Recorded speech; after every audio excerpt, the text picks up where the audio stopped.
കർത്താവിലെ ഏറ്റവും പ്രിയമുള്ള സഹോദരി സഹോദരന്മാരെ, വചനജ്വാല ശുശ്രൂഷയിലേക്ക് എല്ലാവരെയും പ്രാർത്ഥനാപൂർവം സ്വാഗതം ചെയ്യാണ്.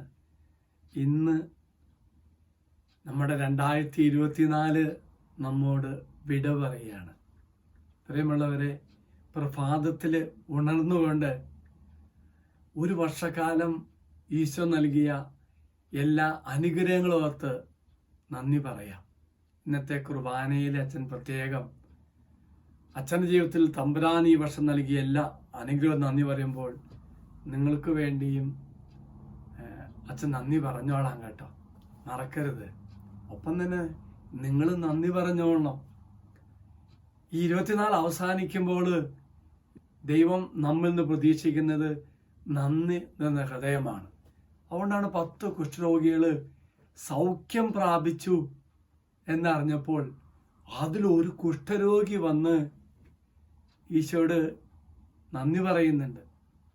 ദൈവം ചെയ്ത പ്രവൃത്തികളോർത്ത് നന്ദിയോടെ സ്തോത്രം ചെയ്യുന്നുണ്ട്. അപ്പൊ കർത്താവ് പറയുന്നുണ്ട്, എവിടെ ബാക്കി 9 പേരെന്ന്.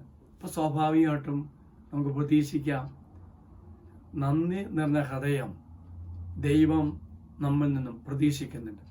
കൂടാതെ ആ വ്യക്തി വന്ന് നന്ദി പറഞ്ഞപ്പോഴാണ് ദൈവം അവൻ നൽകിയ സൗഖ്യം പൂർണ്ണമാകുന്നത്. എങ്കിൽ പ്രിയമുള്ളവരെ, ഈ ദിവസം ഈശോയ്ക്ക് പ്രത്യേകിച്ച് നന്ദി പറയുവാൻ എല്ലാവർക്കും സാധിക്കട്ടെ എന്ന് പ്രാർത്ഥിക്കുകയാണ്. സങ്കീർത്തനം 106:1 ഇപ്രകാരം വായിക്കുന്നുണ്ട്: കർത്താവിനെ സ്തുതിക്കുവിൻ, കർത്താവിന് നന്ദി പറയുവിൻ, അവിടുന്ന് നല്ലവനാണ്, അവിടുത്തെ കാരുണ്യം എന്നേക്കും നിലനിൽക്കും. അപ്പോൾ പ്രിയമുള്ളവരെ, നല്ലവനായ കർത്താവിന്, കാരുണ്യം നമ്മോടെന്നും ഭക്ഷിക്കുന്ന ദൈവത്തിന് ഈ ഒരു വർഷക്കാലം ദൈവം നൽകിയ എല്ലാ അനുഗ്രഹവും നമുക്ക് നന്ദി പറയാം. Price the Lord.